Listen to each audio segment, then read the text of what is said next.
Great. So now let us talk about the drip content and automated course delivery. So for this, I come back to the membership tab here and the product that I had created, that was for the Canva. That's the Canva Mastery.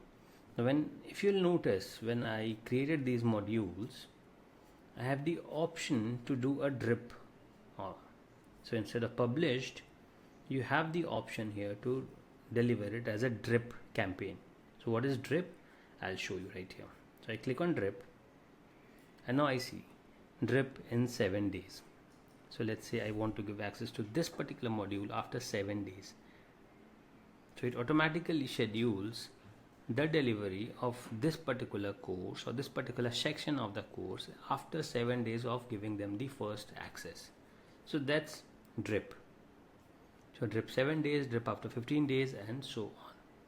So automatically users keep getting access depending on the number of days that you selected here to the course modules, and they get automated emails as well that a new access has been opened or a new module is now available for access, and so on. So that's how you automate the